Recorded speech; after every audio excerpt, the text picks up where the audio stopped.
Welcome to Why Shy Why for this week, guys. Thank you for joining me. Today I want to talk about recruitment, both from the employer side, but also from the candidate side.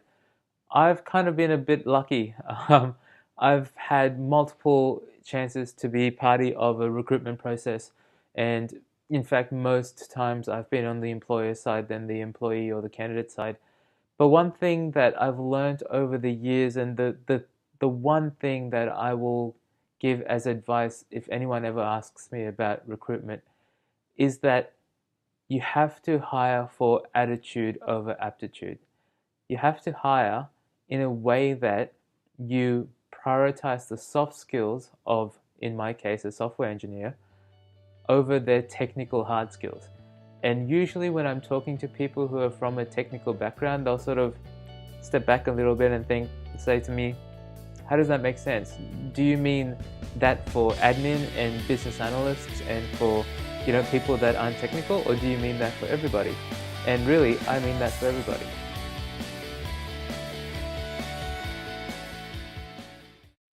Okay, so put it this way.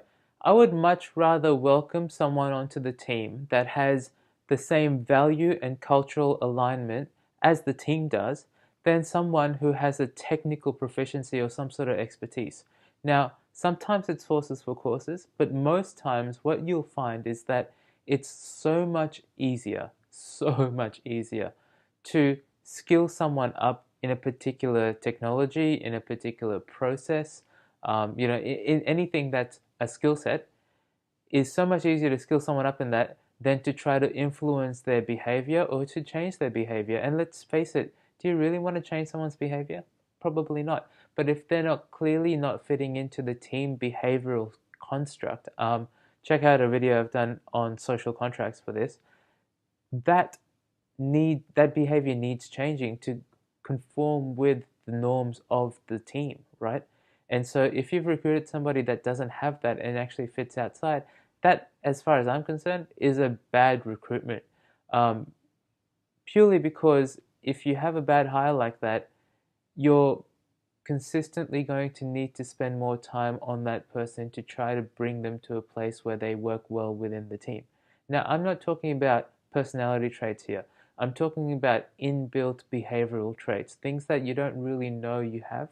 And, so be it. We're human, we should be different. And so what we should be looking for is a place that we fit in, both in terms of work, but also in terms of, both in terms of behavior and less so in terms of technology, because technology can be taught. So let me flip around a little bit. Let's say you're the candidate and you're going for an interview. One of the key things that I find is the best question I've ever been asked, and in fact I've borrowed this from candidates I've interviewed. I've started asking the interviewer around about the culture and the values that the team holds. And it's until I have a clarity on that, I can either select or deselect myself in or out of that recruitment process. Now, that sounds a little bit wishy-washy and a little bit woo-woo. Would you deselect yourself out of a lucrative recruitment process when you feel like you don't have, you feel like you don't have alignment with the team? Well, not necessarily. But what you do want to do is at least be in a place where you think you can be comfortable working in a team that isn't fully aligned with you, but can be, right? Or you're happy to change your behavioral aspects to fit in. So if you are in an interview process, guys, when they ask you, hey, do you have any questions for us? Bring up values, bring up culture, and maybe bring up this concept of a social contract. Cheers, guys. Have a good week. I'll catch you next time.